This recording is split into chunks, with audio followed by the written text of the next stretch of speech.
everyone. Welcome to Learn Medicine by Dr. Nikita. I'm Dr. Nikita Saraswat, and today I'll be solving around 25 questions from your GPAT examination. Okay, so today we'll be solving 25 GPAT questions और हम इनके answers और explanations भी discuss करेंगे. और just because अब the exam is very near, तो ये कुछ ऐसे क्वेश्चंस हैं जो लास्ट ईयर के पेपर में पूछे जा चुके हैं और इनके आंसर्स, क्योंकि कुछ कुछ आंसर्स ऐसे हैं जो काफी सिमिलर है ना. तो we'll discuss every option with proper explanation. So keep watching the rest of the video to know all the answers and do like, share and subscribe learn medicine by doctor Nikita. हम सारे social media platforms पे भी हैं, LinkedIn, Instagram, Facebook and YouTube. चलो start करते हैं first question पे. First question कहता है, which of the following is a malignant type of tumour. Okay, which of the following is a malignant type of tumour. तो पहली बार इसमें question आता है, एक वर्ड आ रहा है मैलिग्नेंट. ठीक है, मैलिग्नेंट. और एक टर्म होता है बेनाइंग. मैं इसको दोनों चीजों की मीनिंग आपको इसलिए एक्सप्लेन कर रही हूँ क्योंकि ये टर्म आपने सुने होंगे ट्यूमर के टाइप्स में. तो before proceeding with the question ये जानना जरूरी है कि कौन सा ये ट्यूमर के टाइप्स क्या होते हैं, उसके बाद हम डिस्कस करते हैं मैलिग्नेंट एंड बेनाइन. तो अगर इसका एक ट्रिक, जैसे अगर मैं बोलूँ कि ट्रिक क्वेश्चन कि इसको याद कैसे करा जाए, अगर मैं ट्रिक उसकी याद करना चाहूँ तो कुछ इस तरह से एक्सप्लेनेशन मैंने शॉर्टकट बनाया है. बेनाइंग और मैलिग्नेंट. बेनाइंग को हम कह देते हैं कोई चीज अगर बैठी हुई है ना. अगर हम कह देते हैं बी से बैठा हुआ है, कोई चीज आराम से बैठा हुआ है, तो वो कैसा है, वो कैंसरस नहीं है. तो वो कैसा है, नॉन कैंसरस. ठीक है, ये हमारा हिंदी का एक शॉर्ट फॉर्म है याद करने का. बेनाइन मतलब आराम से बैठा हुआ है, बेनाइन बैठा हुआ, बी, दोनों बी से आते हैं. तो कोई चीज जो आराम से बैठी हुई मतलब वो कैंसरस नहीं. कैंसरस होती तो वो जल्दी जल्दी स्प्रेड होकर सब तरफ फैल रही होती, राइट. और मैलिग्नेंट, एम से मैलिग्नेंट और एम से वर्ड होता है मोटिलिटी या फिर मूवमेंट. एम का मतलब क्या होता है, एम स्टैंड्स फॉर मूवमेंट. तो कोई भी चीज जो मूव कर रही है फास्ट फास्ट, वो कैसे कैंसर क्या करता है, स्प्रेड करता है ना. तो कैंसरस है. तो मैलिग्नेंट टाइप का ट्यूमर कैसा होगा, एम स्टैंड्स फॉर मूवमेंट, मतलब ये कैसा होगा, कैंसरस. और बेनाइन मतलब बैठा हुआ आराम से, सिटिंग, तो कैसा है वो, नॉन कैंसरस. ठीक है, ये एक तरीका हो सकता है याद करने का. अब इसके कैटेगरीज पढ़ लेते हैं. Lipoma, adenoma, melanoma, osteoma. ठीक है, ये इसके कैटेगरीज है. लिपोमा, LIP, लिप, ये इसमें टेक्निकल वर्ड क्या समझ में आता है, किसकी बात हो रही है, लिपिड की बात हो रही है ना. लिपिड मतलब फैट्स की बात हो रही है. तो लिपिड का अगर अक्यूमुलेशन हो जाता है स्किन के अंडर, स्किन के बीनीथ अगर लिपिड का अक्यूमुलेशन हो जाता है, तो इस टाइप का ट्यूमर कैसा होता है, नॉन कैंसरस. मतलब ये कैसा हो गया, बेनाइंग. ठीक है, बी लिख देती हूं मैं. बेनाइन मतलब आराम से बैठा हुआ, एक जगह पे लिपिड का अक्यूमुलेशन हो गया, लिपिड इकट्ठा हो गया, राइट. नेक्स्ट है एडेनोमा. एडेनोमा, अगर आपने कभी भी एक टर्म सुना होगा, हम यहाँ पे सिर्फ और सिर्फ एड्रेनलिन ग्लैंड की बात नहीं कर रहे हैं, नॉर्मली कोई भी ग्लैंड की बात कर रहे हैं जो ऑर्गन्स में कहीं ना कहीं एपिथेलियल ग्लैंड्स प्रेजेंट होते हैं. उनमें अगर ट्यूमर हो जाता है, उनमें अगर अक्यूमुलेशन हो जाता है, उनमें अगर आउट ग्रोथ हो जाती है, तो उसको हम क्या बोलते हैं, एडिनोमा. वहीं आपने कहीं पे एक टर्म सुना होगा एडिनोमा, एडिनो कार्सिनोमा. मैं इसको रब कर रही हूं क्योंकि ये 2 बार लिख गया है यहाँ पे. अगर आप बोलेंगे एडिनो कार्सिनोमा, तो कार्सिनोमा कैसा वर्ड है, कैंसरस. तो अगर ये वाला टर्म यूज करते हो, जैसे मैं यहां लिखती हूं एडिनो, अगर ऑप्शन होता है एडिनो कार्सिनोमा, तो हम बोलते कि हाँ ये भाई मैलिग्नेंट टाइप है. कार्सिनोमा क्या होता है, कैंसरस. लेकिन यहाँ पे ऑप्शन क्या दिया है, एडिनोमा. एडिनोमा क्या होता है, नॉन कैंसरस. मतलब ये कैसा ट्यूमर हो गया, बेनाइन. तो पहले 2 ऑप्शन तो हमारे आउट हो गए. थर्ड आता है मेलेनोमा. तो मेलेनोमा कैसा कैंसर होता है, मेलेनिन. मेलेनिन, मेलेनोमा कहाँ से आता है, मेलेनिन. और मेलेनिन कहाँ पे प्रेजेंट होता है, स्किन के पिगमेंटेशन में. तो स्किन में जो पिगमेंटेशन हो रहा है या स्किन में जो कैंसर हो रहा है उसको क्या बोलते हैं, मेलेनोमा. और ये किस तरह का ट्यूमर होता है, ये होता है मैलिग्नेंट. अब इसको ऐसे भी याद कर लो चाहो तो, एम. ठीक है, ये कैसा है, मैलिग्नेंट. मतलब ये कैसा होता है, कैंसरस. और लास्ट ऑप्शन है आपका, तो आंसर तो यही मिल गया आपको, पर फिर भी लास्ट ऑप्शन डिस्कस करते हैं, ऑस्टियोमा। ऑस्टियो वर्ड कहाँ से आता है? Osteo word comes from bone, ठीक है। ऑस्टियो वर्ड कहाँ से आ रहा है? बोन से आ रहा है। तो अगर बोन की आउटग्रोथ हो जाती है, मतलब एक बोन पे दूसरी बोन आउटग्रो हो रही है, आउटग्रो हो रही है ना, आउटग्रो हो रही है अगर, तो इस टाइप के हम ट्यूमर को क्या बोलते हैं? ऑस्टियोमा। ऑस्टियो मतलब बोन से रिलेटेड बात है। और ये कैसा ट्यूमर है? ये भी बेनाइन ट्यूमर है। This is also non cancerous. तो अगर आप ये डायग्राम देखो तो समझ में आएगा। ये जो आपका ट्यूमर है, मैंने बोला था एपिथेलियल टिश्यू में कहीं पे भी जो ग्लैंड्स प्रेजेंट होते हैं, अगर वहां पे ट्यूमर हो जाता है तो कैसा ट्यूमर है? एडिनोमा। अगर हम एडिनो कार्सिनोमा बोलेंगे तो कैंसरस होगा। ये क्या था जो सबसे पहला ऑप्शन था हमारा? लिपोमा। हम बोल रहे थे लिपिड का अक्यूमुलेशन हो रहा है, ये देखो स्किन के बीनीथ में लिपिड का अक्यूमुलेशन हो गया है, तो ऐसा दिख रहा है स्वॉलन। ये कैसा है? Non cancerous. ये आपका है ऑस्टियोमा, ये दिख रही है बोन की आउटग्रोथ, ठीक है, बोन आउटग्रो कर गई है, अलग से दिख रही है, तो ये कैसा है? ऑस्टियोमा। और ये है आपका कैंसरस जो कि है मेलेनोमा। ये स्किन में आपका एक्सेसिव पिगमेंटेशन दिख रहा है। और ये कैसा ट्यूमर होता है? ये होता है कैंसरस, मतलब ये स्प्रेड करेगा और ये कैंसरस भी है, ठीक है। नेक्स्ट क्वेश्चन पे आ जाते हैं। ओके, नेक्स्ट क्वेश्चन है हमारा, विच of the following clinical feature is not responsible for insulin resistance in type 2 diabetes. तो पहली बात तो एक सवाल आता है कि टाइप 2 डायबिटीज और इंसुलिन रेजिस्टेंस का कोरिलेशन क्या है, ठीक है। तो इनका कोरिलेशन बिल्कुल है। टाइप 2 डायबिटीज जो है आपका, जब होता है type 2 diabetes because of obviously insulin की या तो प्रोडक्शन कम हो रहा है, इंसुलिन की अवेलेबिलिटी कम है, या फिर इंसुलिन से रेजिस्टेंट हो गई है बॉडी, इन सारी कंडीशन में आपको क्या दिखता है? अब नॉर्मल ग्लूकोज लेवल्स ब्लड में क्या हो जाते हैं? अब नॉर्मल ग्लूकोज लेवल्स हो जाते हैं।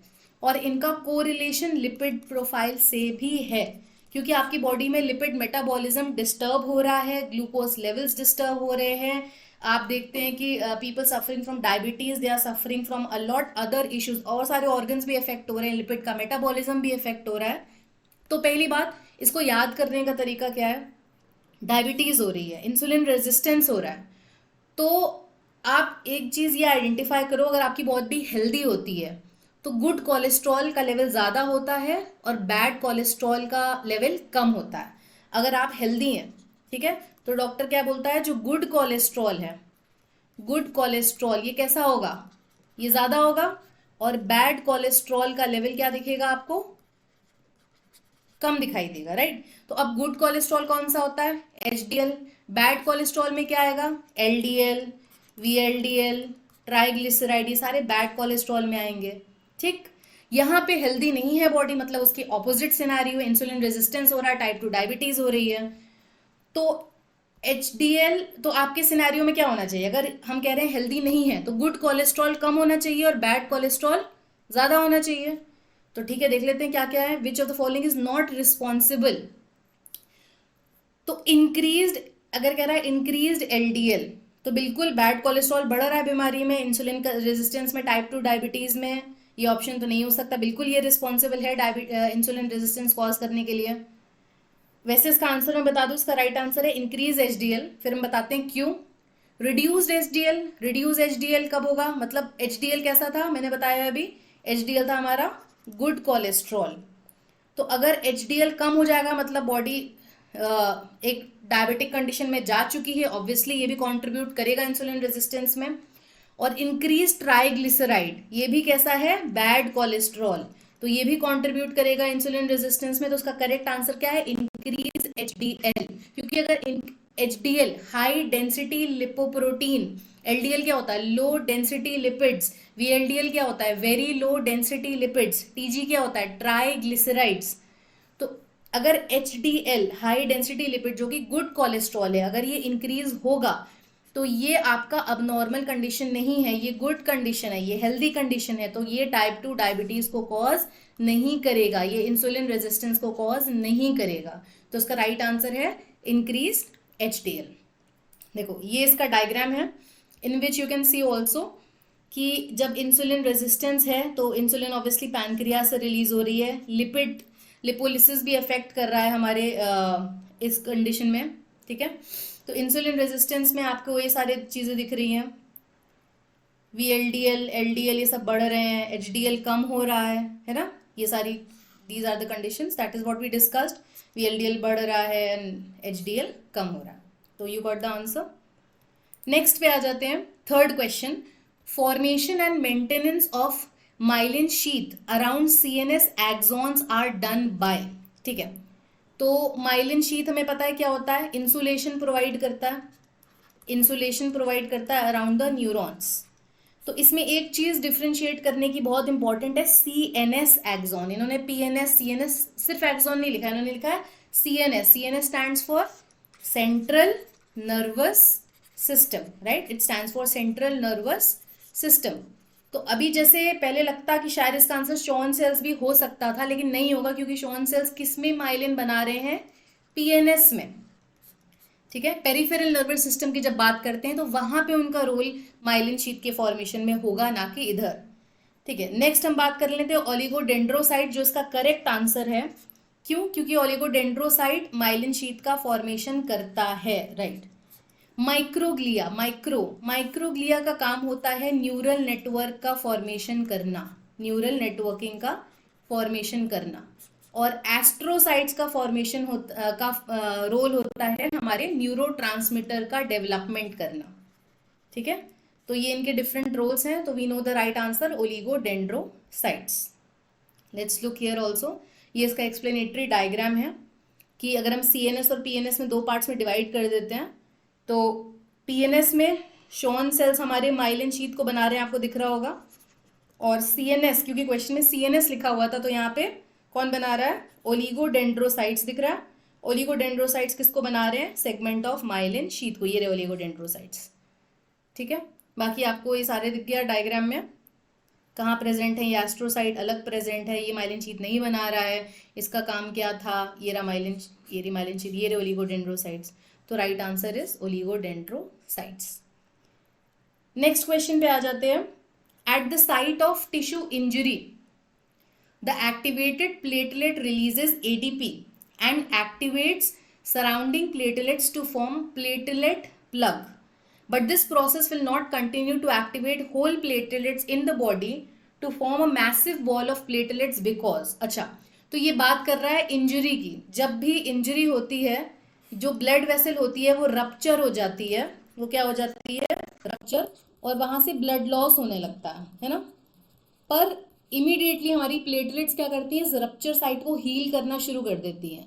पर ये कह रहा है कि जहां पे इंजरी हुई है, the activated platelets releases ADP and activates the surrounding platelets to form platelet plug, but this process will not continue. तो ये क्वेश्चन ये कहना चाह रहा है कि अगर यहाँ पे डैमेज हुआ है, ये जो एंडोथीलियल सेल्स हैं, अगर यहाँ पे डैमेज हुआ है तो इन्होंने तो अपना यहाँ पे क्लॉटिंग वगैरह सब स्टार्ट कर दिया, पर जो आसपास के सेल है जहां पे इंजरी नहीं हुई है, नॉर्मल सेल जो है, यहाँ पे ऐसा क्या हो रहा है कि यहाँ पे हमारा जो प्लेटलेट है वो प्लगिंग नहीं कर रहा, वो क्लॉट का फॉर्मेशन नहीं कर रहा। ऐसा वो क्या रिलीज करते हैं, तो adjacent endothelial cells release NO, correct answer, nitric oxide, ये करेक्ट आंसर है। नेक्स्ट ऑप्शन होता है there will be plasminogen activator in the plasma, there will be plasminogen activator inhibitor in the plasma, there will be tissue plasminogen activator which inhibits the platelets। तो ये तीनों wrong answers हैं, क्योंकि ये जो ये बात कर रहा है TPA की या प्लाज्मिन एक्टिवेटर की, इनिबिटर जैसा यहाँ कुछ रिलीज नहीं हो रहा है। तो ये जो एक्टिवेटर्स और TPA की बात हो रही है, ये एक्चुअली तब होता है जैसे ही क्लॉट फॉर्मेशन हो जाता है। जब ये यहाँ पे क्लॉट फॉर्मेशन हो जाता है, उसके बाद इसको हील करने के लिए, इस क्लॉट को डिसॉल्व करने के लिए हमारी बॉडी इस TPA को रिलीज करती है, ठीक है, टिश्यू प्लाज्मिनोजन एक्टिवेटर को। और TPA क्या कर रहा है, प्लाज्मिनोजन को कन्वर्ट करता है किसमें, प्लाज्मिन में, सो दैट प्लाज्मिन आगे चलकर जो हमारे फाइब्रिन थ्रेड्स थे उनको डिसॉल्व करके, फाइब्रिन थ्रेड्स को डिसॉल्व करके उसको हील कर सके। तो ये हीलिंग मैकेनिज्म है, ठीक है। इस पे एक लेक्चर अलग से है, तो ये डायग्राम देखो तो समझ में आ जाएगा। ये रहा TPA, तो ये क्या कर रहा है, प्लाज्मिनोजन को प्लाज्मिन में कन्वर्ट करके फाइब्रिन थ्रेड्स को डिसॉल्व करता है ताकि हमारा क्लॉट जो हो सके वो हील हो सके, है ना, सॉल्युबल थ्रेड्स हो जाए। और इनिबिटरी पेप्टाइड्स ये रहा एनओ, ये रिलीज हो रहा है हमारे रेस्टिंग प्लेटलेट से, मतलब नॉर्मल सेल से। रेस्टिंग प्लेटलेट्स मतलब जहां पे डैमेज नहीं हुआ है, तो रिलीज ऑफ एनओ ये हमारे एडजेसेंट सेल्स रिलीज करते हैं ताकि वहां पे कोई भी प्लेटलेट की क्लॉगिंग नहीं हो, राइट। बाकी ये पूरा मैकेनिज्म आपका ब्लड क्लॉटिंग का है, तो इस पे भी एक लेक्चर कर लेंगे, so that we discuss the entire clotting mechanism.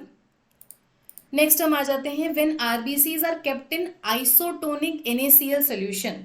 तो हाइपोटोनिक, हाइपरटोनिक, आइसोटोनिक, पहले तो ये तीन वर्ड याद आते हैं, हाइपो, आइसो, हाइपर।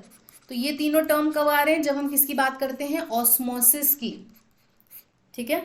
तो अगर सेल ऐसे कंडीशन में रखा है कि बाहर का आयनिक कंसेंट्रेशन ज्यादा है ना, आउटर कंसेंट्रेशन अगर ज्यादा है इनर कंसेंट्रेशन के कंपैरिजन में, तो आउटर कंसेंट्रेशन वाला सोल्यूशन कैसा हो जाएगा, हाइपरटोनिक, और ये वाला सोल्यूशन कैसा हो जाएगा, हाइपोटोनिक। और अगर दोनों का कंसेंट्रेशन बराबर है तो दोनों कैसे हो जाएंगे, आइसोटोनिक, राइट। दोनों क्या हो जाएंगे, आइसो, आइसो मतलब सेम, आइसोटोप में वर्ड सुना, iso same.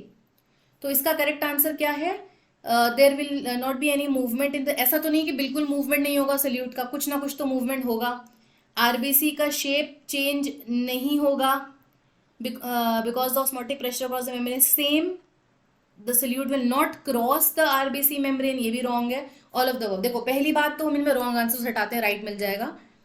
There will not be any movement, ऐसा नहीं है कि कोई भी मूवमेंट नहीं होगा, हाँ नेट मूवमेंट नहीं होगा। अगर यहाँ ये लोग लिखते हैं there will be no net movement, मतलब कोई बाहर जाएगा कोई अंदर आएगा, बट जितना बाहर जाएंगे उतने ही सल्यूट, उतना ही फ्लूइड अंदर भी आएगा, तो नेट मूवमेंट जीरो। मैं ये नहीं कह सकती कि बिल्कुल भी मूवमेंट नहीं होगा, तो पहला आंसर आउट हो गया। आरबीसी शेप और साइज चेंज नहीं होगा, राइट, क्योंकि जितना फ्लूइड आइसोटोनिक है ना, यहाँ भी सेम है यहाँ भी सेम है, तो फ्लूइड अंदर बाहर जा रहा है, लेकिन जितना अंदर जा रहा है उतना बाहर जा रहा है, तो शेप उसका बराबर रहेगा। Because osmotic pressure across the membrane is same, the solutes will not cross, मैंने बोला क्रॉस तो करेंगे, तो ये भी रॉन्ग हो गया। और ऑल ऑफ द अबव तो हो ही नहीं सकता, तो आपको समझ में आ गया इसका फर्स्ट आंसर क्यों है। ये इसका डायग्राम एक्सप्लेन करेगा। हाइपरटोनिक में क्योंकि बाहर कंसेंट्रेशन था, तो उसको बैलेंस करने के लिए फ्लूइड कहाँ चला जाता है, बाहर, और इसको बैलेंस करता है ऑस्मोटिक प्रेशर को। आइसोटोनिक में जितना फ्लूइड अंदर आ रहा है उतना बाहर जा रहा है, तो हम कहेंगे नेट मूवमेंट जीरो है, हम ये नहीं कहेंगे मूवमेंट ही जीरो है, इसलिए आरबीसी का शेप और साइज चेंज नहीं होगा। हाइपोटोनिक में क्योंकि अंदर कंसेंट्रेशन ज्यादा है, तो हाइपोटोनिक में वाटर जो है अंदर ड्रॉन होगा to balance out the osmotic pressure, ठीक है। नेक्स्ट क्वेश्चन पे आ जाते हैं। नेक्स्ट क्वेश्चन कहता है which of the following statement is true for periosteum of bone, which of the following is true for periosteum of bone. तो अगर बोन का स्ट्रक्चर याद हो तो बोन में कुछ टर्म्स थे, पेरीऑस्टियम, एंडोऑस्टियम, राइट, एपीफाइसिस। ये मेरा एक लेक्चर है स्केलेटल सिस्टम का, मैं उसको लिंक कर दूंगी, उसमें पूरे स्ट्रक्चर्स बताए हैं, याद आ जाएगा कैसा बोन का डायग्राम था। और अभी हम देख भी लेते हैं, ऐसा करके डायग्राम था, लेंथ और एंड्स को हम बोलते थे एपीफाइसिस, है ना, एंडो मतलब इनसाइड, पेरी, डायाफाइसिस, एक डायाफाइसिस था लेंथ के लिए जो रिस्पॉन्सिबल होता था। तो पेरीऑस्टियम फिलहाल होता है थिकनेस ऑफ बोन, जो कि बोन की स्ट्रेंथ होती है, उसकी रिपेयर वगैरह में भी काम करती है। तो it protects the bone, correct.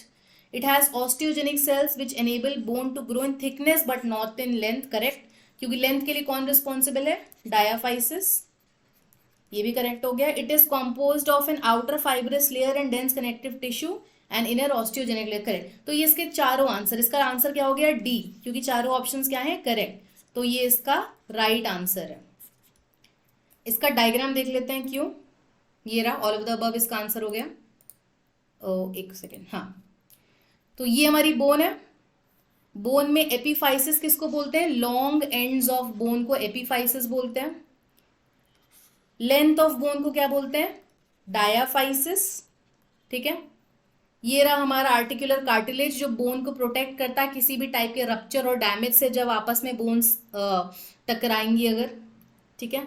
Periosteum ये थिकनेस और प्रोटेक्शन के लिए होता है, तो ये थिकनेस के लिए होता है बेसिकली, यहाँ पे सारा न्यूट्रिशन और all of that is here. तो you know the right answer why and how, ये सारे इसके पार्ट्स हैं, देख लीजिए। मेटाफाइसिस डायाफाइसिस और एपीफाइसिस को ज्वाइन करता है, दोनों एंड्स में प्रेजेंट होता है। So I will link that lecture here for better understanding. Next question कहता है blood grouping is basically possible because of the presence of following. Okay, ABO typing की बात हो रही है यहाँ पे, या आरएच की भी बात कर लीजिए, कोई भी ले लो। तो एंटीजन करेक्ट आंसर पहले ही दिख रहा है हमें। आरबीसी के सरफेस पे एक एंटीजन प्रेजेंट होता है, अगर एंटीजन ए है तो ब्लड ग्रुप ए है, अगर एंटीजन बी है तो ब्लड ग्रुप कैसा है, बी है। उससे हम आइडेंटिफाई कर लेते हैं कि इसके आसपास एंटीबॉडी कैसी प्रेजेंट होगी, राइट। तो ये इसका आंसर यहीं पे समझ में आ रहा है, और इसके लिए डायग्राम भी देख सकते हैं कि ब्लड ग्रुप ए, इसमें इसके सरफेस पे ही प्रेजेंट है A antigen, blood group B के सरफेस पे प्रेजेंट है बी एंटीजन, ठीक है। ए बी के सरफेस पे दोनों एंटीजन प्रेजेंट होते हैं, ए और बी, और ओ के सरफेस पे कोई भी एंटीजन नहीं प्रेजेंट होता, इसलिए यहाँ पे कौन सी एंटीबॉडीज होती है, ए और बी। इसका भी मेरा एक लेक्चर है एबीओ टाइपिंग का, उसको भी मैं लिंक कर दूंगी, या फिर आप एनाटॉमी लेक्चर्स में जाके उसको देख सकते हैं, ब्लड के लेक्चर्स में। तो आई थिंक सो ये भी जस्टिफाई हो गया। नेक्स्ट क्वेश्चन कहता है which of the statement is true in geriatric patient. चलो इंटरेस्टिंग, जियाट्रिक, तो जियाट्रिक और पीडियाट्रिक, ठीक है, पीडियाट्रिक, ये किसकी बात हो रही है। जियाट्रिक मतलब we are talking about elderly people या ओल्ड पीपल, और पीडियाट्रिक में किसकी बात हो रही है, हम बात कर रहे हैं किड्स की, यंग अडल्ट्स की, नियोनेट्स की, मतलब ये सारी कैटेगरी आ गई हमारी। तो ये कह रहा है क्या चीज सही है। देखो क्वेश्चन में ये पढ़ना बहुत जरूरी है, क्योंकि बहुत सारे क्वेश्चंस काफी यहीं पे प्रॉब्लम करते हैं। Which is not true, which is true, which is true, which is false. तो which is true for geriatric. Incidence of ADR diminishes, ऐसा बिल्कुल भी नहीं है कि एडीआर कम हो जाता है, कोई तजुर्बा तो है नहीं ड्रग का कि। So first is wrong answer. Dose reduction is inevitable, नहीं ऐसा नहीं है बिल्कुल भी, डोज रिडक्शन पॉसिबल। आपको जैसा भी डोज देना है वैसा, जैसा प्रिस्क्राइब्ड है वैसा दिया जाता है, which along with age, which is usually low in old people and kids, और उसके डोज कैलकुलेशन के अलग फॉर्मूला होते हैं। तो patient compliance is highest in geriatric, no not possible, क्योंकि old people they tend to forget also, वो भूल वगैरह भी जाते हैं और उतना कंप्लाई नहीं कर पाते हैं। तो ये भी रॉन्ग आंसर, क्योंकि ट्रू पूछा है।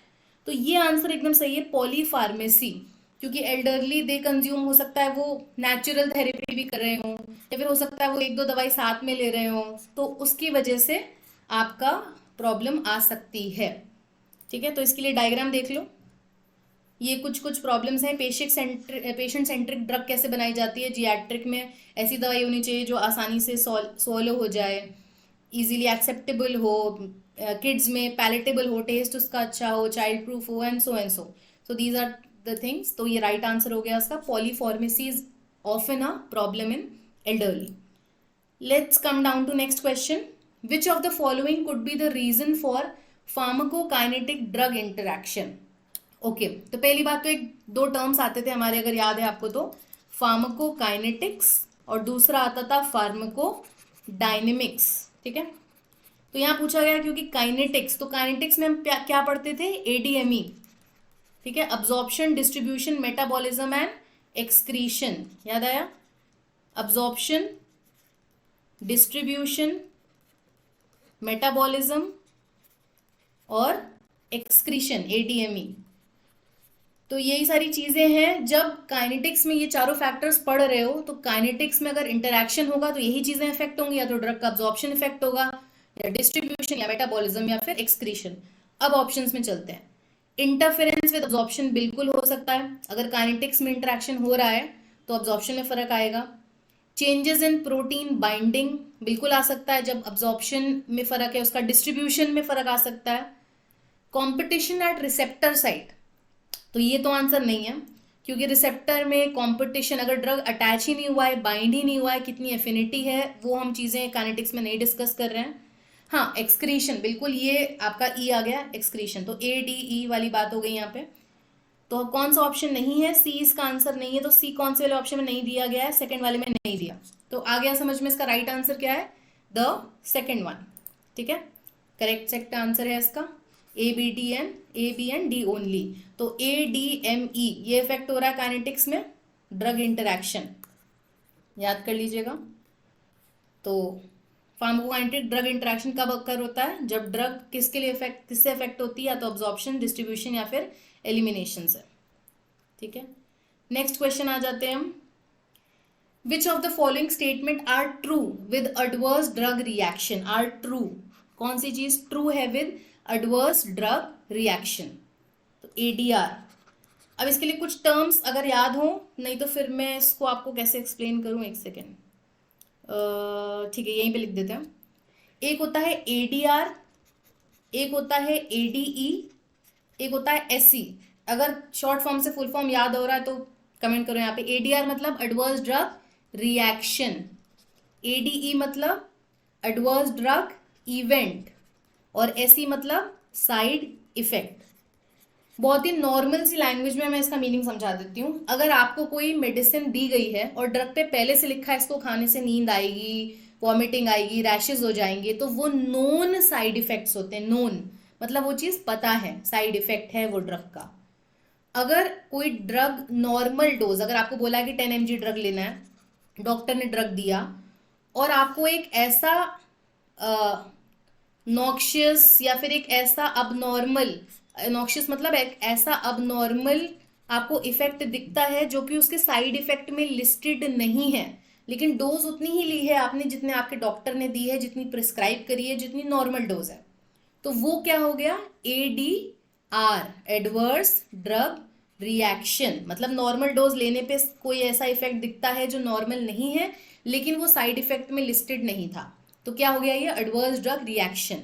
लेकिन अगर आपने ड्रग हाई क्वांटिटी में ली, लो क्वांटिटी में ली, नॉर्मल ली, मतलब अगर आपने ओवरडोज भी कर लिया है ना, और उसकी वजह से आपको कोई अबनॉर्मल इफेक्ट दिखता है, तो ये क्या हो जाएगा? इसको हम कैसे कैटेगराइज करेंगे? ADE, adverse drug event. तो नॉर्मल ड्रग का साइड इफेक्ट मतलब दवाई नॉर्मल लेने पे जो उसमें इफेक्ट्स लिस्टेड थे, पहले से लिखे हुए थे, ये दवाई खाने पे ये हो सकता है आपको, उनमें से कुछ हुआ है तो वो ड्रग का साइड इफेक्ट है, वो बात पता है। अगर ऐसा कुछ होता है, नॉर्मल डोज लेने पे कुछ ऐसा हो रहा है जो नहीं पता है, तो क्या हो गया? Adverse drug reaction. और ओवर डोज लेने पे, ओवर या नॉर्मल डोज लेने पे, ओवर आपने एक्सेसिव डोज ले लिया अपार्ट फ्रॉम नॉर्मल डोज, और फिर उसकी वजह से कोई रिएक्शन होता है, तो उसको हम क्या बोलते हैं? ADE, adverse drug event. ठीक है, अब इसको सॉल्व कर लेते हैं। Which of the following are true? Any response to a drug which is noxious and unintended. ठीक है, तो ADR की बात कर रहा है, सेकेंड केस की बात कर रहा है ये, विच इज नॉक्शियस एंड अनइंटेंडेड। अब नॉर्मल तो है और अनइंटेंडेड है, मतलब हमें पता ही, इंटेंडेड मतलब इंटेंशन, हमें पता था ये होने वाला है, तो हमें नहीं पता था ये होने वाला है, क्योंकि साइड इफेक्ट पता होता है और ADR और ADE नहीं पता होते हैं। पर response to a drug which is noxious and unintended, तो करेक्ट, ये तो सही है। Which drug which occurs at doses normally used in a man for prophylaxis, diagnosis और थेरेपी। बिल्कुल, नॉर्मल डोज लेने पे भी अगर कोई अबनॉर्मल इफेक्ट होता है, उसको भी हम ADR में रख सकते हैं। Adverse drug event is same as adverse drug reaction? नहीं, बिल्कुल भी नहीं, क्योंकि एडवर्स ड्रग इवेंट तब भी हो सकता है जब आपने ओवरडोज ले लिया हो, तो यहाँ पे अपने ओवरडोज तो नहीं लिया, ADR ADE बराबर नहीं होता है। विच अकर्स एट नॉर्मल डोज और ओवरडोज, और ओवरडोज देन, तो ADR और ओवरडोज से लेना देना ही नहीं है, तो C और D ऑप्शन कैंसिल हो गए, सिर्फ A और B राइट आंसर है। तो देख लेते हैं A और B ट्रू कौन से हैं। ये पहला, A and B are true and C और D are false, तो फर्स्ट ऑप्शन इसका हमारा करेक्ट आंसर हो गया, राइट। इसका डायग्राम एक्सप्लेनेटरी देख लीजिए, ये इसके डेफिनेशन है जिसकी बात कर रही हूँ। If you find it important, आप इसको पॉज करके एक बार डेफिनेशन उसके नोट कर सकते हो। अनफेवरेबल अनइंटेंडेड रिस्पॉन्स वेदर और not related to a product, ठीक है, ये आपका ओवरडोज से भी हो सकता है, ठीक है, किसी भी और वजह से आपने गलती से दवाई खा ली, वटेवर वटेवर, दो ड्रग्स मिक्स कर दिया, ये नॉक्शियस इफेक्ट है, अनइंटेंडेड है, लेकिन ये प्रिस्क्राइब्ड मेडिकेशन से हो रहा है। नॉर्मल डोज दिख रहा है, नॉर्मल डोज जैसा प्रिस्क्राइब करा गया था आपने वैसा ही लिया है, तो ये हमारे कैटेगरीज हो गए। नेक्स्ट क्वेश्चन पे आ जाते हैं। Match the following phases of match करिए। तो अगर हम स्टार्ट करते हैं फेज 0 से, फेज 0 माइक्रो डोजिंग, बहुत ही कम डोज दिया जाता है, एनिमल स्टडीज वगैरह हो रही हैं, प्री क्लिनिकल हो रहा है। फेज 1 में सबसे पहले ह्यूमन डोज दी जा रही है। फेज 3 में हमारे मल्टी सेंट्रिक ट्रायल्स हो रहे हैं और फेज 4 हमारा क्या हो रहा है, पोस्ट मार्केटिंग सर्विलेंस। तो ए किससे मैच हो रहा है हमारा, ए मैच हो रहा है हमारा आर से, ए मैच हो रहा है आर से, दो ऑप्शन मिल गए। फेज 0 मैच हो रहा है हमारा माइक्रोडोजिंग से, क्यू से। तो अच्छा ये दोनों तो हमारे पहले कैंसिल आउट ही हो गए। फिर हो रहा है हमारा फेज 3, फेज 3 मैच हो रहा है किससे, मल्टी सेंट्रिक, मतलब सी इज मैचिंग एस, और डी मैच हो रहा है पोस्ट मार्केटिंग सर्विलेंस से, डी मैच हो रहा है पी से। तो मेरे हिसाब से इसका सेकंड आंसर होगा A R B Q C S and D P, correct. तो ये इसका करेक्ट आंसर है। ये इनके फेजेस देख लीजिए। फेज वन से पहले जो फेज होता है उसको हम प्री क्लिनिकल बोलते हैं, जिसमें एनिमल स्टडीज हो रही हैं। यहाँ से ह्यूमन स्टडीज स्टार्ट होती है, इसलिए लिखा था फर्स्ट इन ह्यूमन, सबसे पहले ह्यूमन में डोजेस फेज 1 से शुरू होती है, कम पार्टिसिपेंट्स में, फिर थोड़े ज्यादा participants, then more, and finally FDA approval के बाद it is launch into the market and there is post marketing surveillance. Okay, next question पे आ जाते हैं। तो objective of the abbreviated, okay, ANDA, abbreviated new drug application कब file करा जाता है, टू कंडक्ट क्लिनिकल ट्रायल, नहीं, बिल्कुल भी नहीं। न्यू केमिकल एंटाइटी, अगर इसको हम बहुत ही अप्रोप्रिएट आंसर की बात करेंगे तो इसका आंसर थर्ड होगा, generics, to get market approval for generics. ठीक है, सिर्फ ऐसी किसी केमिकल एंटाइटी के लिए नहीं, किसी जेनेरिक ड्रग के लिए अगर आपको अप्रूवल लेना है तो ये इसका करेक्ट आंसर है। तो एनिमल स्टडीज तो पहले ही कैंसिल आउट हो गए, तो इसका आंसर हो गया थर्ड आंसर।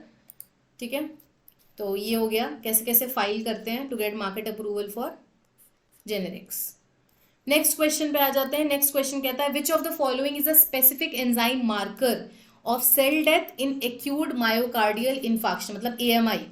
AMI में आपका स्पेसिफिक कौन सा मार्कर है सेल डेथ को जो डिनोट करता है, मतलब नेक्रोसिस है ना, नेक्रोसिस कैसे पता चलती है, कौन से मार्कर्स क्या होते हैं बेसिकली, अगर ब्लड में कोई एंजाइम का लेवल सडनली बढ़ रहा है या फिर कम हो रहा है, बढ़ रहा है सडनली नहीं, मतलब बढ़ रहा है या कम हो रहा है, एलिवेट हो रहा है या फिर सप्रेस हो रहा है, और वो आपके लिए एक डायग्नोस्टिक फीचर की तरह काम करता है, वो आपके लिए डायग्नोसिस की तरह काम कर रहा है, तो उसको हम क्या बोल देते हैं, मार्कर एंजाइम, है ना। जैसे मार्कर से हाईलाइट करते हैं ना, वैसे ही मार्कर। तो इसमें अगर पहले दो ऑप्शन में एक्सक्लूड करना चाहूँ तो 2 और 3 तो ऐसे कैंसिल हो जाएंगे। I tell you why. पहले creatinine kinase myoglobin correct answer होता था, right now troponin is the right answer, and why, क्योंकि क्रेटिनिन काइनेस 3 to 6 आवर्स बाद रिलीज होता है किसी को अगर मायोकार्डियल इन्फेक्शन हो जाता है तो। दूसरा, ट्रोपोनिन इमीडिएटली रिलीज हो रहा है, लेकिन ट्रोपोनिन जो एंजाइम है वो काफी ज्यादा सेंसिटिव है, मतलब जिसको भी MI हो रहा है तो सेंसिटिवली, मतलब इसमें अप्स और डिप्स दिखाई दे रहे हैं इसके एंजाइमेटिक लेवल्स में, जो कि क्रेटिनिन काइनेस उतना सेंसिटिव नहीं है, राइट। एस्पार्टेट अमीनो ट्रांसएमिनेस और लैक्टेट डिहाइड्रोजिनेस, ये दोनों जो एंजाइम्स हैं ये 8 to 10 आवर्स बाद रिलीज हो रहे हैं, और ये उतने जो एस्पार्टेट अमीनो ट्रांसफेरेस है ये सिर्फ ST एलिवेटेड, आपने सुना होगा स्टेमी, या ST एलिवेटेड मायोकार्डियल इन्फेक्शन, उसको ही आइडेंटिफाई करता है, और लैक्टेट डिहाइड्रोजिनेस आपके कुछ 8 से 10 घंटे बाद रिलीज हो रहा है, तो उतना लेट से पहले अर्ली आइडेंटिफिकेशन हो जाएगा। नाउ एक क्वेश्चन आता है, इसमें यहाँ पे लिख देती हूँ, MI है क्या, ये myocardial infection, acute myocardial infection, जब ऑक्सीजन का लैक हो जाता है, जिसको हम बोल देते हैं हार्ट अटैक भी बोलते हैं, तो due to lack of oxygen this condition is there. और अगर आप यहाँ पे डायग्राम्स देखेंगे तो CKMB जो है उतना सेंसिटिव नहीं है हार्ट अटैक के केस में जितना कार्डियक ट्रोपोनिन है। तो cardiac troponins have now replace the creatinine myoglobins, ठीक है, तो ये इसका राइट आंसर हो गया। नेक्स्ट क्वेश्चन पे आ जाते हैं, which of the following type is a reversible cell injury. Okay, reversible cell injury और रिवर्सिबल, पूरा पैथो याद कर लो, रिवाइज कर लो। सेल इंजरी 2 टाइप्स की होती थी। सेल में अगर इंजरी मतलब चोट लगना, सेल में अगर इंजरी हो जाती है या तो वो रिवर्सिबल होती है या फिर वो इरिवर्सिबल होती है। रिवर्सिबल मतलब अगर वो इंजरी वापस से रिवर्स करके सेल नॉर्मल हो जाए, मतलब ये सेल था, इंजरी हुई, सेल डैमेज हुआ थोड़ा सा या कुछ उसमें चेंजेस आए, और ये जो आपकी इंजरी थी इसको रिपील करने में इसको हमने वापस ले लिया तो हमारा सेल फिर से नॉर्मल हो गया। अगर इस तरह की इंजरी हो रही है तो कैसी है, रिवर्सिबल सेल इंजरी। लेकिन अगर ये जो डैमेज है ये इरिवर्सिबल है, है ना, ये सेल वापस से नॉर्मल नहीं हो सकता, तो उसको हम क्या बोल देते हैं, इरिवर्सिबल सेल इंजरी। तो कैरियोलिसिस क्या होता है, कैरियोलिसिस तब होता है जब उसकी न्यूक्लियर, जो उसका न्यूक्लियस है वही रप्चर हो जाए, वही डैमेज हो जाए। तो किसी का अगर न्यूक्लियस, उसका जो लाइफ है सेल की, वही डैमेज हो जाएगी, कैरियोलिसिस। कैरियोकाइनेसिस, कैरियो कैरियो टर्म आता था अगर माइटोसिस मियोसिस में देखिए तो न्यूक्लियस से रिलेटेड था ये टर्म। तो न्यूक्लियर डैमेज हो रहा है तो it is of no use. Nuclear clumping हो रही है, अगर सिर्फ और सिर्फ न्यूक्लियस में क्लम्प्स बन रहे हैं, और ये क्लम्प्स एक्चुअली रिवर्स हो जाते हैं जब एसिडिफिकेशन होता है। तो इसका आंसर यही है, एसिडिफिकेशन होने पे न्यूक्लियर क्लम्पिंग रिवर्स हो जाती है, तो इसका आंसर हो गया, ये इसका करेक्ट आंसर है, न्यूक्लियर क्लम्पिंग। फैगोसाइटोसिस, अगर कोई सेल डेड हो गया, उसको कंज्यूम कर लिया गया, उसको किसी सेल ने ईट कर लिया है, तो ऑब्वियसली वो चीज़ रिवर्स नहीं हो सकती। साइटोस्केलेटल डैमेज में क्या होता है, सेल का अगर जो आउटर बॉडी है, जो उसका स्केलेटन है सेल का, अगर वही रप्चर हो गया तो सारे कॉम्पोनेंट्स आसानी से बाहर ऊज आउट कर सकते हैं, और सेल का पूरी उसका स्ट्रक्चर ही डैमेज हो गया, तो it cannot be alive, it cannot remain alive, because we know कि सेल कहाँ कहाँ पे मूव कर रहा है, उसमें बाहर कितने ज्यादा ऑस्मोटिक कंडीशंस हैं, कितना डिफरेंट पीएच है, obviously the cell will not be able to survive, तो वो इरिवर्सिबल होगा। रिवर्सिबल इंजरी सिर्फ यहाँ पे क्या है, न्यूक्लियर क्लम्पिंग। अगर चाहो तो पॉज करके यहाँ पे देख लो ये डायग्राम को सेल इंजरी के, ये नॉर्मल सेल है, ये कुछ रिवर्सिबल सेल इंजरीज के एग्जाम्पल हैं, जैसे mitochondrial swelling, cellular swelling, bleb formation, nuclear clumping जो उसका राइट आंसर था। और अगर इरिवर्सिबल हो जाते हैं, जैसे कि ये सारे आपके मेम्ब्रेन डैमेज हो गया, लाइसोसोमल रप्चर हो गया, माइटोकॉन्ड्रियल परमेबिलिटी बढ़ गई, या फिर न्यूक्लियस में कुछ चेंजेस आ गए, एज इन उसमें क्रोमोसोम्स में कंडेंसेशन हो गया, डीएनए में फ्रैगमेंटेशन हो गया, न्यूक्लियर कैरियोलिसिस जो भी हमने पढ़ा था, न्यूक्लियर डैमेज हो गया, तो ये सारी कंडीशंस कैसी होती हैं, irreversible, it can not be reversed. ठीक है, now let's move on to the next question. Next question कहता है which statement are not true, not true, सही नहीं है, तो ये ठीक है। आइसो, ऑटो, एलो, जीनो, तो ये ग्राफ्ट्स की बात हो रही है, आगे हम बाद में पढ़ेंगे, पहले मैं इसको डिफाइन कर देती हूँ। आइसो, आइसोग्राफ्ट, ऑटोग्राफ्ट, एलोग्राफ्ट और जीनोग्राफ्ट। तो ग्राफ्टिंग क्या होती है, जब ग्राफ्टिंग बेसिकली आपने एक टर्म सुना होगा, there is a thing called age, कि अगर कोई टिश्यू कहीं पे अप्लाई करा जा रहा है, कहीं और से लेकर, आपसे ही लेकर, सेम स्पीशीज से, डिफरेंट स्पीशीज से लेकर, उस तरह की सर्जरी हो रही, कोई स्किन ग्राफ्ट लगाया जा रहा है, तो उसको हम क्या बोलते हैं, ग्राफ्टिंग। ठीक है, तो अब देखते हैं आइसोग्राफ्ट। आइसो मतलब सेम, तो अगर आइडेंटिकल ट्विंस होते हैं और उनमें हम ग्राफ्टिंग कर रहे हैं, मतलब एक ट्विन से कुछ टिश्यू लेकर दूसरे ट्विन को लगा देते हैं, तो उस तरह की ग्राफ्टिंग को क्या बोलेंगे, आइसोग्राफ्ट। ऑटोग्राफ्ट में वर्ड आता है ऑटो मतलब सेल्फ। अगर बहुत बार सुना होगा, किसी का फेस अगर डैमेज हो गया है किसी वजह से, तो उसके थाई की स्किन लेकर उसके फेस की स्किन पे लगा दी गई है, तो आपकी ही बॉडी से स्किन लेकर आपकी ही बॉडी पे लगाई गई है, ऑटो, तो ये कैसा ग्राफ्टिंग हो गई, ये हो गया ऑटोग्राफ्ट। एलोग्राफ्ट और जीनोग्राफ्ट। एलोग्राफ्ट में क्या होता है, सेम स्पीशीज होते हैं लेकिन डिफरेंट इंडिविजुअल्स होते हैं, मतलब ये भी ह्यूमन है, ये भी ह्यूमन है, ठीक है, ये ट्विंस नहीं है, ये ह्यूमन 1 है, ये ह्यूमन 2 है, लेकिन दोनों ह्यूमंस हैं। तो इस ह्यूमन का ग्राफ्ट, स्किन ग्राफ्ट लेकर यहाँ पे ग्राफ्टिंग कर दिया गया है, जिसे कहते हैं ना प्लास्टिक सर्जरी कर दी है, लाइक दैट। तो ह्यूमन 2 से ह्यूमन 1 पे दोनों ह्यूमंस थे। और लास्ट में आ गया जीनोग्राफ्ट, इसमें 2 डिफरेंट स्पीशीज है, मतलब ये हो गया एनिमल, हमने माइस ले लिया, और यहाँ पे ले लिया हमने ह्यूमन, तो यहाँ से माइस से लेकर ह्यूमन में कुछ ट्रीटमेंट कर रहे हैं, तो ये दोनों अलग स्पीशीज होगी, मतलब जीनोग्राफ्ट। अब समझ लो इसका कौन सा आंसर करेक्ट होगा, isograft in which donor and recipient is the same individual, ठीक है, आर नॉट ट्रू। अच्छा, not true, same individual, okay, तो ये तो गलत है, क्योंकि सेम इंडिविजुअल तो नहीं होते, आइडेंटिकल ट्विंस होते हैं, तो ये गलत हो गया। Autograft are between donor and recipient of the same genotype, autograft तो सेल्फ ही हो गया, तो बी तो हो ही नहीं सकता। Allograft in which donor and recipient, donor is of the same species but of different genotype, बिल्कुल सही बात है, ह्यूमन ह्यूमन में हो रहा है, लेकिन दोनों का जेनेटिक कॉन्स्टिट्यूशन तो अलग है ना, आइडेंटिकल नहीं है वो, दोनों का जीन्स अलग है ना, ये किसी फैमिली से है, किसी फैमिली से है, तो ये बात हो गई, करेक्ट है ये बात। तो जीनोग्राफ्ट एक ह्यूमन था, एक एनिमल था, डिफरेंट स्पीशीज, बिल्कुल करेक्ट, तो सी और डी करेक्ट है, ए और बी रॉन्ग है। आर नॉट ट्रू, ये कह रहा है नॉट ट्रू, तो नॉट ट्रू कौन से हो गए, ए और बी, तो इसका सेकंड आंसर हो गया ए और B are not true. Let's see, correct, A and B are not true. तो ये हो गया हमारा स्किन ग्राफ्टिंग का टाइप। देखो मैंने बोला था यहाँ से स्किन लेकर यहाँ लगा दिया गया एंड सो एंड सो, ठीक है। तो you can pause for this diagram. Next question पे आ जाते हैं, which of the following is not true about Parkinson's disease, क्या चीज पार्किंसंस के बारे में सही नहीं है। तो पार्किंसंस एक बात समझ में आती है, डोपामिन, डोपामिनर्जिक या डोपामीन, ठीक है। तो Parkinson is cause by the degradation of the substantia nigra in the mid brain, बिल्कुल नॉट ट्रू, अच्छा not true. Bradykinesia, rigidity, tremors, slowness हो रही है, ये भी करेक्ट है। Which of the following, nice, ये भी ठीक है, ये भी ठीक है। तो डी तो सही नहीं है, not true, D is not true. Correct the answer, okay correct.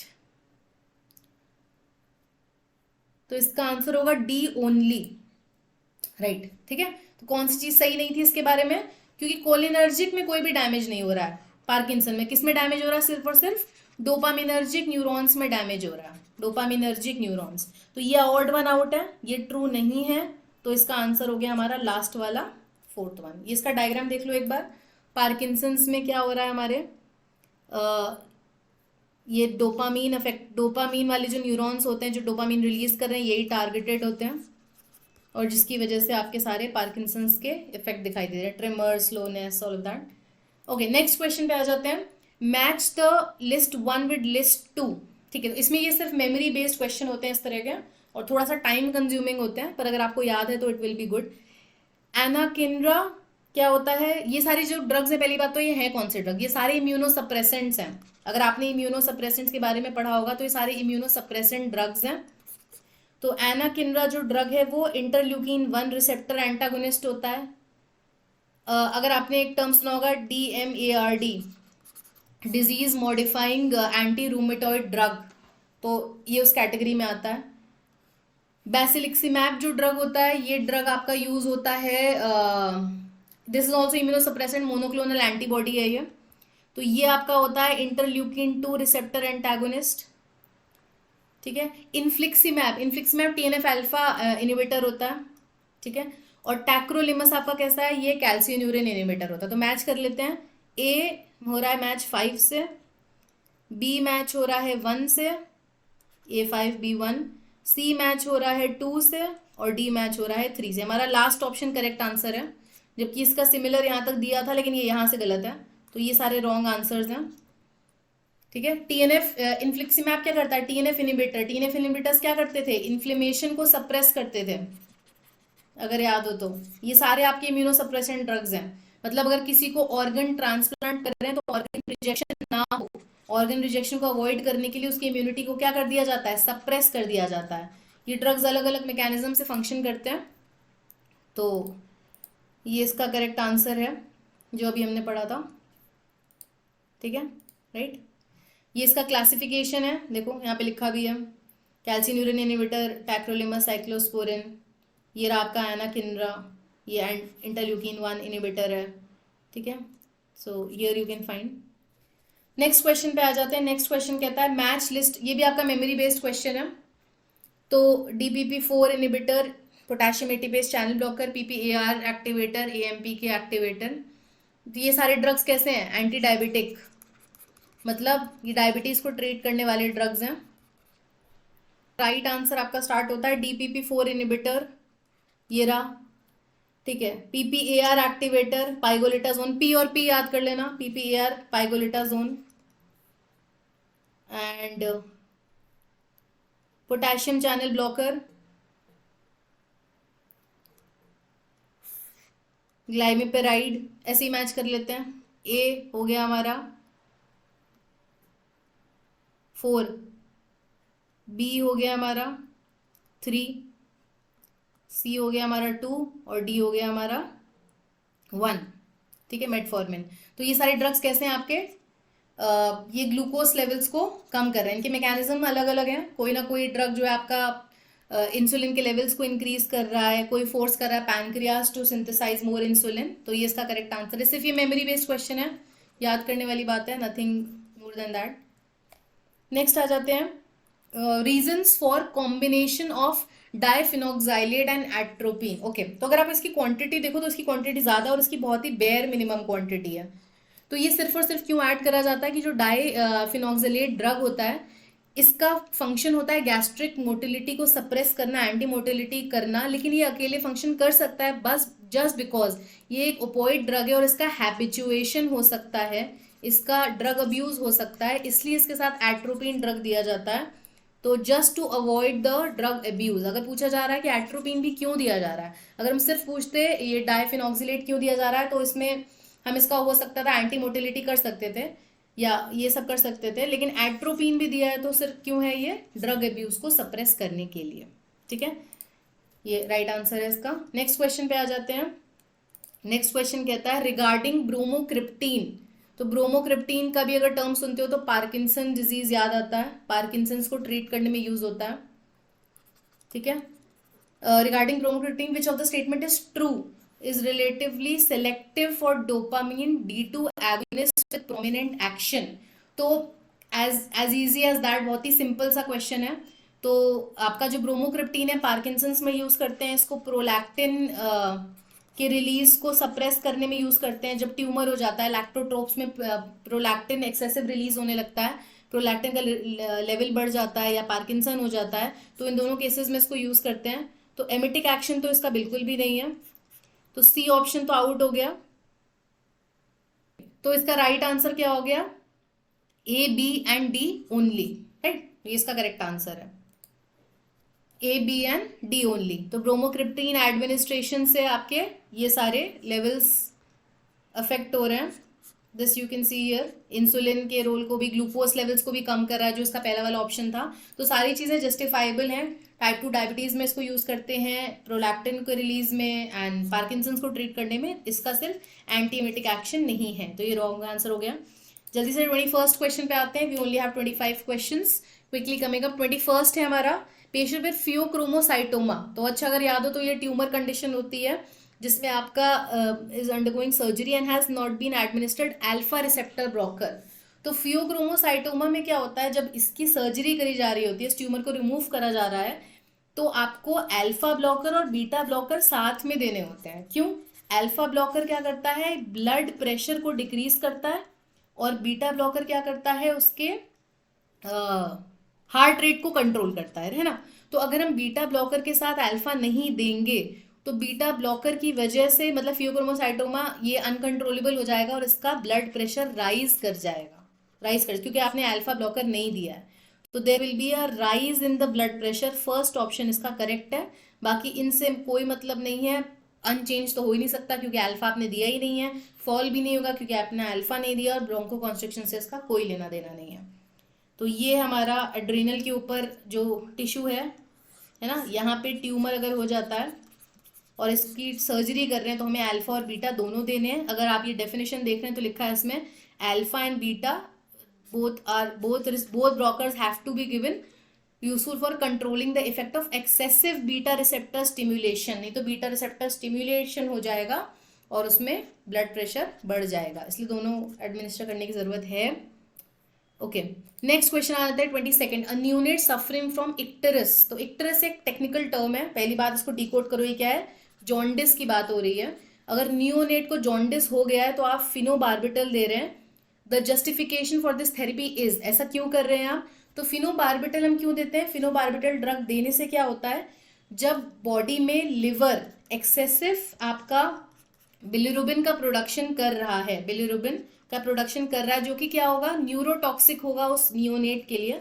तो जब जब बेबी बॉर्न हो रहा है, नियोनेट मतलब with in 4 weeks of his birth, उस टाइम में अगर उसकी बॉडी एक्सेसिव बिलिरुबिन प्रोड्यूस कर रही है तो उसको क्या चांसेस होते हैं, जॉन्डिस होने के। और ये कैसा है, ये बिलिरुबिन क्या होता है, न्यूरोटॉक्सिक होता है। तो आप क्या दे रहे हैं, फिनोबार्बिटल। फिनोबार्बिटल क्या करता है, ग्लूकोनिराइल ट्रांसफेरेस, ये जो एंजाइम है ना, इसका करेक्ट आंसर मैं बताती हूँ, लास्ट वाला है।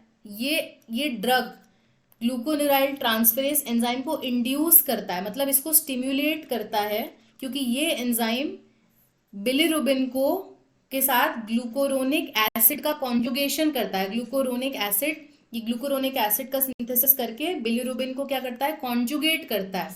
कॉन्जुगेशन करके इसको रिमूव कर देता है बॉडी से, एक्सेसिव इसका रिमूवल हो जाता है, स्टूल्स के फॉर्म में रिमूव हो जाता है। तो एक्सेसिव बिलिरुबिन का लेवल क्या हो जाएगा, कम हो जाएगा। अगर आप ये डायग्राम देखें तो ये देखो, सीरम में बिलिरुबिन का लेवल बढ़ा हुआ था पहले, आपने फिनोबार्बिटल दिया, फिनोबार्बिटल ने जो हमारा यूडीपीजी, ये वही एंजाइम है ग्लूकोरोनाइल ट्रांसफेरेस, ये कोई और कुछ नहीं है। ये लिवर क्या करता है, इस एंजाइम की सिंथेसिस को ट्रिगर कर देता है जब आप फिनोबार्बिटल ड्रग देंगे, और ये एंजाइम कॉन्जुगेट करती है बिलिरुबिन के साथ और बिलिरुबिन को रिमूव कर देती है in the form of stool. Stool लिखा हुआ है यहाँ पे। तो क्योंकि बिलिरुबिन क्या है, न्यूरोटॉक्सिन है, तो ये न्यू बॉर्न की हेल्थ को डैमेज कर सकता है, that is why this drug is given. Next question पे आ जाते हैं, question number 23, quadruple therapy of Helicobacter pylori. बहुत ही इजी सा क्वेश्चन है, सिर्फ मेमोरी बेस्ड क्वेश्चन है। इसका आंसर आपका फर्स्ट वाला है, बिस्मथ सल्फेट दिया जाता है, टेट्रासाइक्लिन, पीपीआई, मेट्रोनिडाजोल। तो ये तो सिर्फ क्लासिफिकेशन याद करने से ही हो जाएगा, है ना। ये देखो यहाँ पे दिया भी हुआ है, क्वाड्रुपल थेरेपी में चारों ड्रग्स के नाम दिए हैं। ट्रिपल थेरेपी में आप ये ऐसे याद कर सकते हो कौन कौन सी ड्रग्स हैं, तो सिर्फ मेमोरी बेस्ड क्वेश्चन है। नेक्स्ट क्वेश्चन आ जाता है 24th, which of the following statement are correct regarding alkylating agent in anti cancer. तो जो एल्काइलेटिंग, ओके ये बात तो इन्होंने लिखी दिया कि एल्काइलेटिंग एजेंट कैसा है, एंटी कैंसरस एजेंट है। तो एल्काइलेटिंग एजेंट के नाम से समझ में आता है, एल्काइलेटिंग एजेंट में क्या प्रेजेंट होगा, एल्काइल ग्रुप। तो ये एल्काइल ग्रुप क्या करता है, डीएनए के डबल स्ट्रैंड्स जो होते हैं, जब डीएनए रेप्लिकेशन करता है, ठीक है, तो इसके जो 2 स्ट्रैंड्स अनवाइंड होते हैं वहां पे जाके एल्काइल ग्रुप अटैच हो जाते हैं और इसकी वजह से रेप्लिकेशन नहीं होने देते हैं। तो ना तो ये ड्रग आपका टोपोआइसोमेरेज को टारगेट कर रहा है, ना ये ड्रग आपका डीएनए पॉलीमरेज को टारगेट कर रहा है, ना ही ये ड्रग आपका नाइट्रोजन एटम को बाइंड करता है, क्योंकि मैंने क्या बोला, एल्काइलेटिंग एजेंट एल्काइल ग्रुप से बाइंड, मतलब एल्काइल ग्रुप इनका बाइंड हो जाता है डीएनए सेगमेंट से। तो the second answer is the right one कि cyclophosphamide and busulfan belong to this class. बाकी सारे आंसर्स रॉन्ग है, तो only second option is the correct option, right.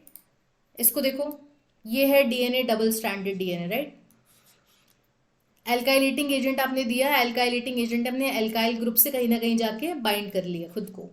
तो ये क्या करता है, जब बाइंड कर लेगा तो ऑब्वियसली रेप्लिकेशन नहीं होने देगा, या तो मिस रीडिंग कर देगा, ठीक है ना, उसका एग्जैक्टली सही रीडिंग नहीं हो पाई डीएनए स्ट्रैंड्स की, करेक्ट प्रोटीन की synthesis, in totality replication will not be possible. तो डीएनए दूसरे डीएनए को नहीं बनाएगा, मतलब सेल मल्टीप्लाई नहीं कर पाएंगे, मतलब कैंसर सेल नहीं बनेगा, मतलब अब कैंसर आगे स्प्रेड नहीं करेगा, राइट। ये इनकी कैटेगरीज है। नेक्स्ट क्वेश्चन पे आते हैं, लास्ट क्वेश्चन है, the up and down method for a projected LD50 determination is described bye. तो पहली बात तो ये अप एंड डाउन क्या है, पहले इसका आंसर बता देती हूँ, OECD guideline 425। Up and down method में क्या होता है, नॉर्मली जब तुम एक्यूट ओरल टॉक्सिसिटी टेस्ट करते हो, एक्यूट ओरल टॉक्सिसिटी, तो क्या करते हो कि आपने एनिमल्स लिए और आपने उनको डोजिंग देना शुरू कर दिया, राइट। पर अप एंड डाउन मेथड में क्या होता है, एनिमल्स की सेफ्टी के लिए आपने एक डोज दिया, अगर वो डोज आपने एक एनिमल को डोज दिया, एक सिंगल एनिमल को, और वो डोज देने से अगर एनिमल की डेथ हो जाती है तो अगली डोज आप उससे लोअर करके देते हैं, कम करके देते हैं। मतलब अगर आपने 100 mg दिया था तो आप अब 50 mg दे रहे हो, 70 mg दे रहे हो, वट कम, लोअर। इफ आपने जो पहली डोज दी थी 100, उससे वो एनिमल सर्वाइव कर गया, तो अब आप धीरे से उसकी डोज इंक्रीज करते हैं, up and down, you can go up and down, और इंक्रीज करते हैं। फिर सरवाइव कर गया, फिर बढ़ा दिया, अगर सेकंड वाले में सरवाइव नहीं करा आपने, कम कर दिया। तो ऐसे कर करके अगर आप LD50 उसका लीथल डोज LD50 डिटरमाइन कर लेते हैं, तो इस मेथड को क्या बोलते हैं, up and down method. So these were the 25 questions for your GPAT examination which is happening this very soon. So all the best and for your GPAT. तो I am doctor Nikita Saraswat signing off. I hope you like today's lecture. आपने सारे 25 questions के solution पढ़ लिया। This was a GPAT marathon from my side. Wishing you all the best. Please do follow learn medicine by doctor Nikita on all the social media platforms, YouTube, Facebook, LinkedIn and Instagram.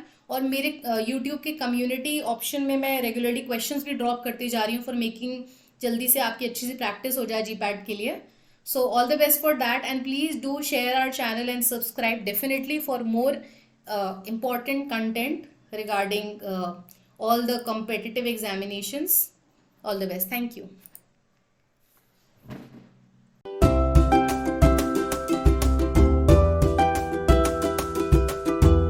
The picture, it would be so much easy that if in the beginning of the stage, like as in when the clinical trials are being performed, that means something which is near. Whenever we talk about the term distal, that means something which is far.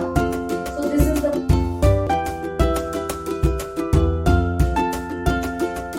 like, share and subscribe. Thank you. Let's learn medicine by Dr. Nikhil.